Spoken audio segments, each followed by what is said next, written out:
अब हमने latent heat पढ़ लिया, स्पेसिफिक हीट पढ़ लिया, तो एक बहुत इंपॉर्टेंट क्वेश्चन आता है इस कैलोरीमेट्री पर 11वीं लेवल पर। तो ये एक ही क्वेश्चन है जो बहुत बहुत इंपॉर्टेंट माना जाता है, दैट इज़ मिक्सचर क्वेश्चंस, जिसमें हम आइस और वाटर को मिक्स कर लेते हैं, उसी को हम देखने जा रहे हैं। तो suppose we have a question like this, और 10 gram ice at minus 10 degree centigrade is mixed with water at 10 degree centigrade.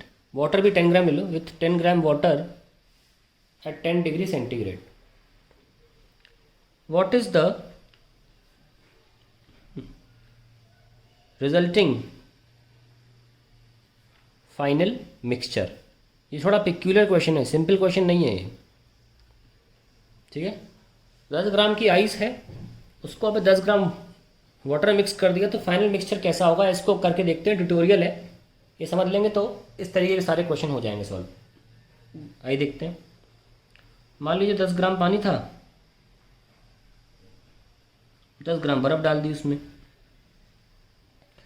पहले देखते हैं बर्फ़ को पूरा पिघलाने में कितना हीट लगेगा। ग्राफ बनाने पर आसानी हो जाती है। यहाँ टेम्परेचर दिखा रहे हैं, यहाँ टाइम दिखा रहे हैं। टाइम का कोई महत्व नहीं है, बस एक ग्राफ बना रहे हैं।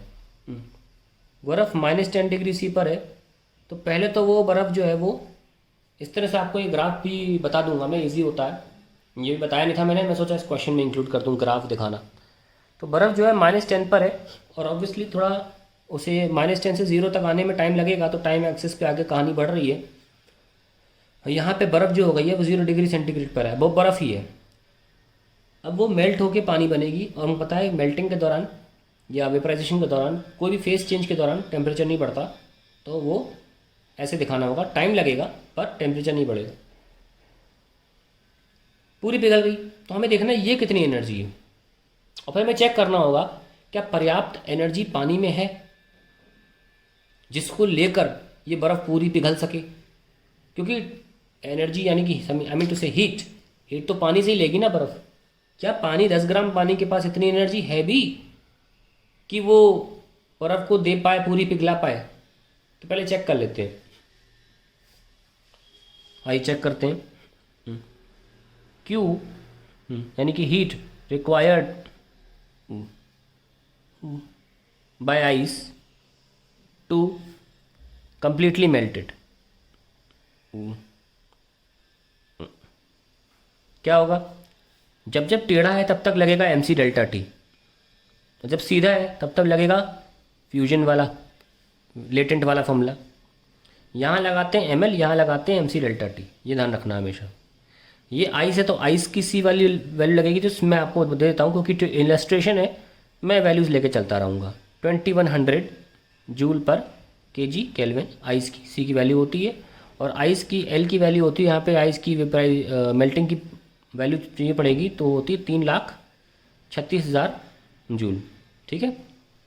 अब आप चाहें तो ऐसे सीधे उसमें कर सकते हैं, ग्राम में भी कन्वर्ट कर सकते हैं, लेकिन कोई बात नहीं, हम जूल में कर लेते हैं, उसको कोई इशू नहीं होगा। निकालते हैं आंसर। 10 ग्राम का मतलब हो गया 0.01 m into 2100 into delta T, 10 degree का, 10 डिग्री का फ़र्क है ना, -10 से 0, प्लस मास 10 ग्राम था 0.01 इंटू एल, 3,36,000। तो भाई इनके 2 0 से तो गए, ये 210 प्लस इनके ये गए, ये आया 3,360। इनको ऐड करिए, 3,360 में 200, 3,560 3,570 जूल एनर्जी पूरी बर्फ़ 10 ग्राम की बर्फ़ को पिघलाने में लगती है।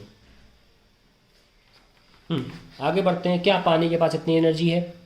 पानी के पास एनर्जी का मतलब ये होता है कि पानी बर्फ़ नहीं बनेगा, सिर्फ पानी जो है वो 0 डिग्री तक पहुंचेगा, बर्फ़ नहीं बनेगा पानी, ठीक है। ये मैं सोचना पानी बर्फ़ बन जाएगा, ऐसा नहीं होता है, ठीक है। So let's talk about this heat given by water, given by water.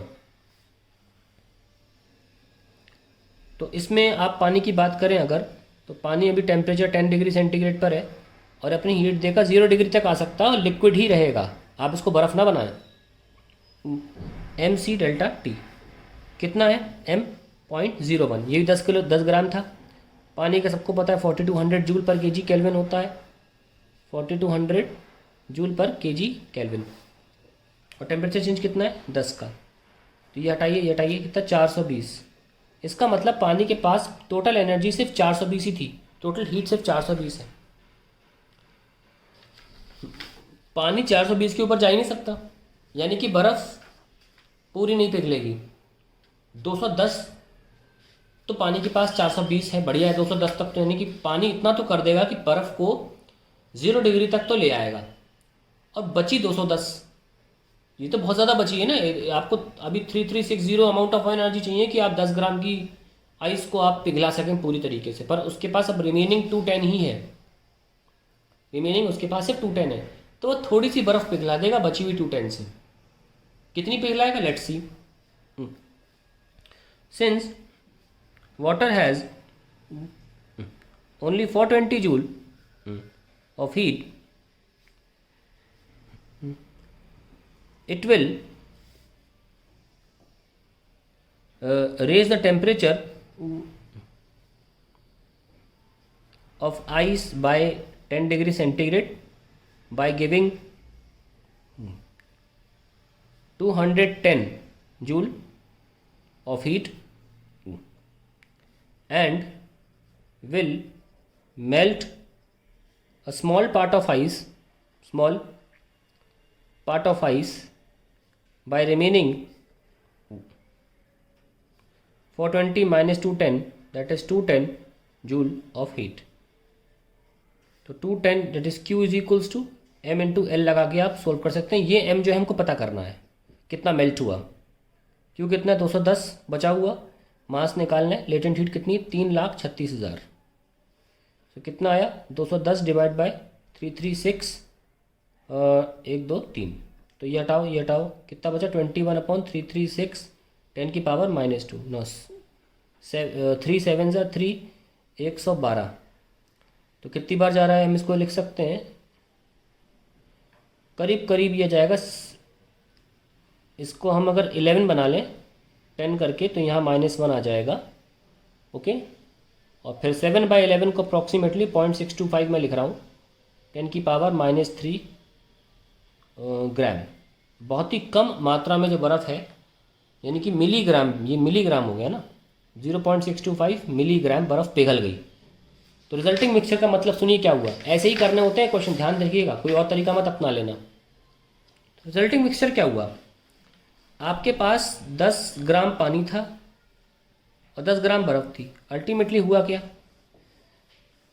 10 ग्राम पानी तो था, उसमें 0.625 ग्राम बर्फ़ और पिघल के पानी बन गई।